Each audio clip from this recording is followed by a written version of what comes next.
Akim. All praise to Yahweh Ba'Shem Yahushai. Allow Yahweh Ba'Shem Yahushai. Double honors to the elders. And honors to all the Akim out there doing his work with sincerity and truth. I'm the brother Zion Allah. My brother Monagon. Brother Kasapagan. We from the DC camp. Basically today we're going to do a breakdown on what they know as Hanukkah, which is really the Feast of Dedication. A couple of things that we have, of course, is Josephus, the complete person of Josephus that we're going to. We also have the Biblical World and Illustrated Atlas by John Pierre Isabouts. All right. And also the Zondervan Compact Bible Dictionary. And of course, our number one source is the scriptures. Because, you know, all these other books that came out of the scriptures, you get it. We're just going to use those books to back up the scriptures. And I guess in the info, we'll type up we'll cite them. We'll cite the books and stuff if you want to go back and look up the books yourself. But we only got about 3 books, you know, so. That's right.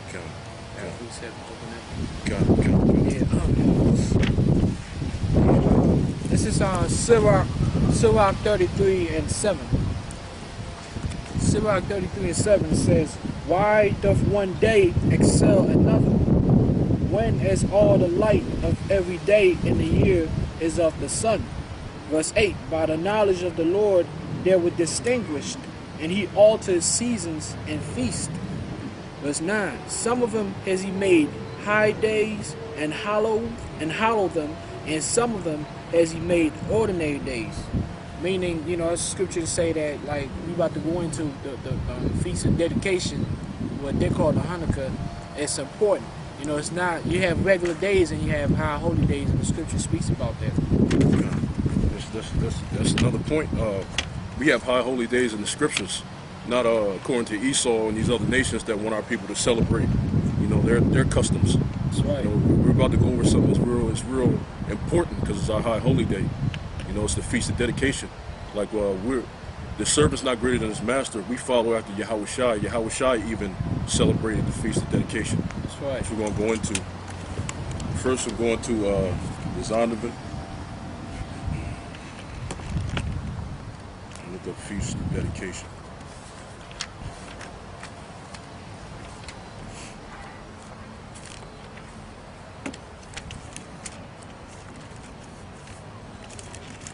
Salaki, I think it was dedication.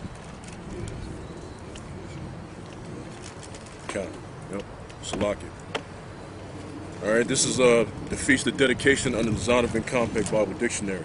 It says the Feast of Dedication, an annual festival of the Jews held throughout the country for 8 days, celebrating the restoration of the temple following its desecration at the hands of the Syrians under Antiochus Epiphanes. 1 Maccabees 4:52-59, 2 Maccabees 10:5. It says, of which Josephus gives a graphic picture. That's one of the reasons why we got the Josephus too. All right. The feast came on the 25th of Kislev, December. Josephus called it the Feast of Lights, which that's off. You know, they're off. They go off a little bit, but they still have you know, a lot of key points because, you know, we don't celebrate that in December. That's that Christmas thing that they celebrate on the 25th. Josephus called it the Feast of Lights, like the Feast of Tabernacles. It was a time of pageantry and joy. It was at this feast that Yahushai delivered in the temple the discourse recorded in John 10:22 at Jerusalem. So, brothers, if I can get John 10:22. This is the book of John chapter 10, verse 22. It says, "And it was at Jerusalem the feast of the dedication, and it was winter." Okay. "And Yahushua walked in the temple in Solomon's porch. Then came the Jews round about him, and said unto him, How long dost thou make us to doubt? If thou be the Christ, tell us plainly." Okay. The point, well, that's why I had the brother keep reading, because in the scriptures it mentions Jesus, which is Yahushua. That's right. You know, like, you know, that was Yahushua that was celebrating the Feast of Dedication. That's right. And where do you find out the Feast of Dedication? You find it in the Apocrypha, which is the scriptures. That's another way to let you know that the Apocrypha is part of the Bible. Right? I get So make sure we speak on cue. Con.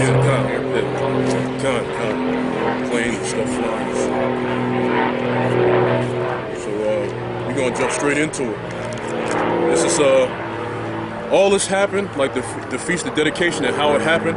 All this happened in the period of Antiochus' reign, of the Greeks. Antiochus, surnamed Epiphanes, by the way.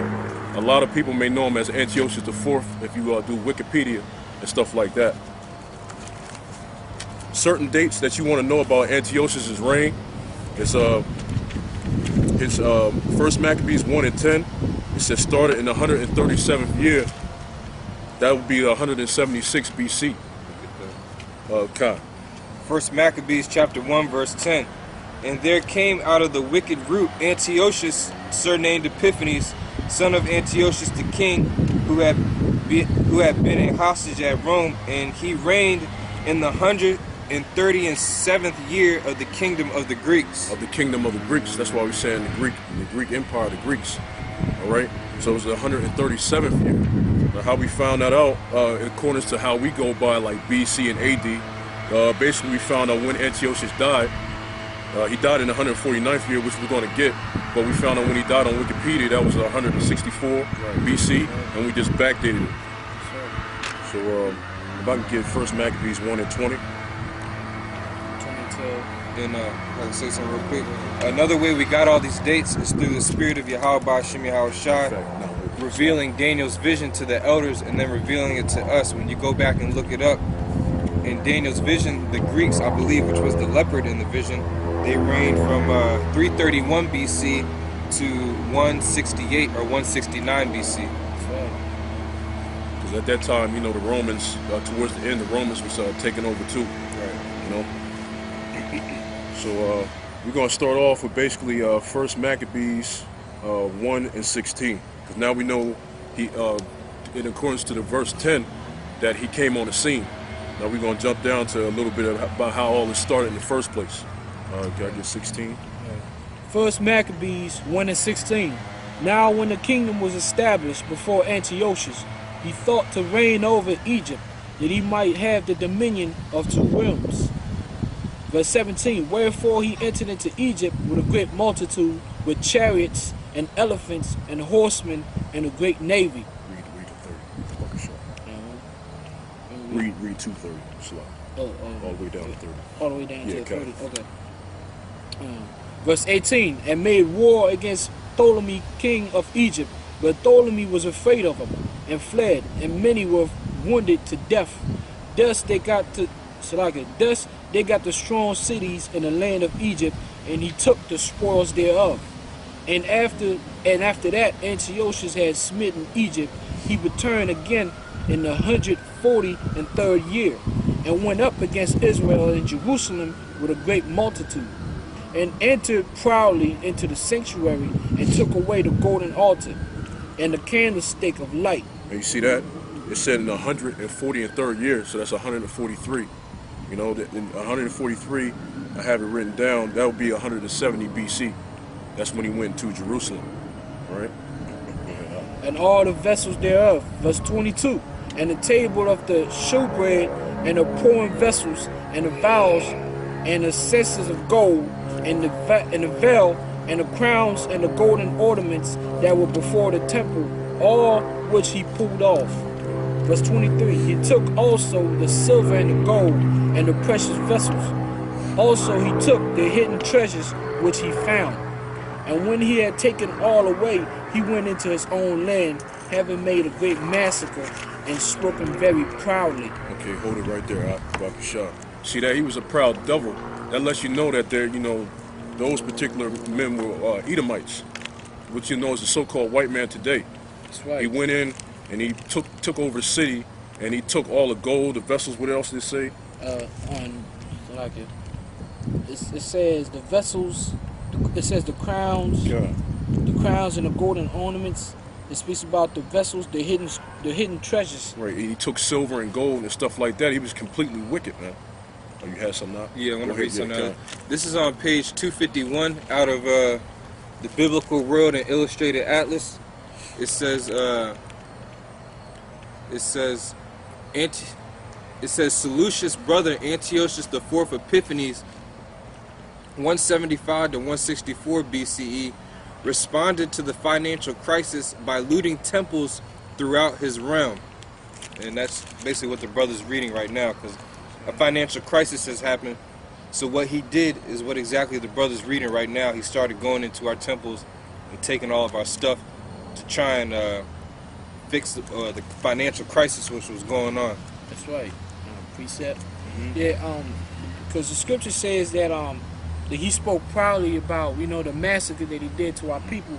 Now, this is Proverbs chapter 6, verse 16. It says, These six things doth the Lord hate, yea, 7 are an abomination unto him: a proud look, a lying tongue, and hands that shed innocent blood. And we the Hebrew Israelites, we the innocent, man. We the righteous and we the innocent. And our blood got shed by this evil man. And what did he have? He had a proud look. So they cannot be the people of the Heavenly Father, man. All right, like the brother read, he verse the 21st verse, he entered proudly into the sanctuary. Now, he knew that was a sanctuary. They had to have known, you know. They went to it, seen all the gold, the silver, the precious jewels, everything, and he was wicked, man. But you know, what's the secret? They've come to steal, kill, destroy, slaughter. Yeah, cut it. But that's what this devil does, man. Everywhere he goes on the planet, that's why the scripture says the border of wickedness, man. That's right. Everywhere he goes on the planet, he just commits all types of atrocities, and then on top of that, he deceives the people into thinking that he's okay. That's right. You know, they do all this. They do all this around the world. Then they deceive the people into thinking that okay, they're not so bad of a people. You know. That's right. John chapter 10 verse 10. It says, "The thief cometh not but for to steal and to kill and to destroy. I am come that they might have life and that they might have it more abundantly." That's right. The thief is talking about the so-called white man. That's right. And I'm going to the Josephus. Once again, Josephus on page 388, chapter 4, just to link up with Maccabees, because we always, you know, link other books up with the scriptures. That's right. All right. This is down in verse 250 in Josephus. It says, "So he left the temple bare, and took away the golden candlesticks, and the golden altar of incense, and table of shewbread, and the altar of burnt offering, and did not abstain from even the veils, which were made of fine linen and scarlet. He also emptied it of its secret treasures, and left nothing at all remaining, and by this means cast the Jews into great lamentation, for he forbade them to offer those daily sacrifices which they used to offer to the Most High according to the law." It's just what the brother read too. He took all that. But then we're going to get into how he made us go into great lamentation and forbidding us to follow our law, statutes, and commandments. That's right.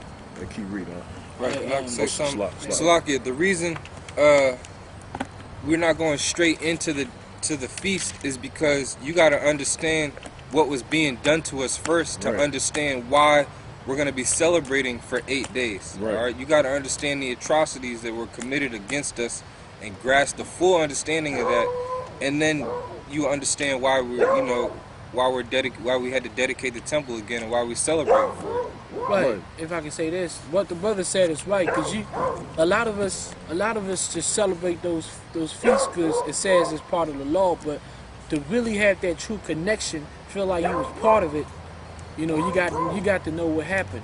You know, you just got to know what happened. You can't just celebrate just because it's part of the laws. You need to know what happened. So, you know. Yeah, which is this why is, you know, the scripture says learn not the way of the heathen.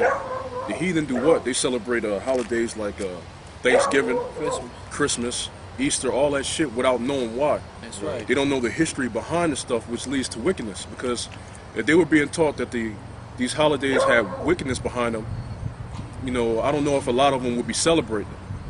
You understand? Some of them still would be because they celebrate Halloween, and that's a damn wicked day.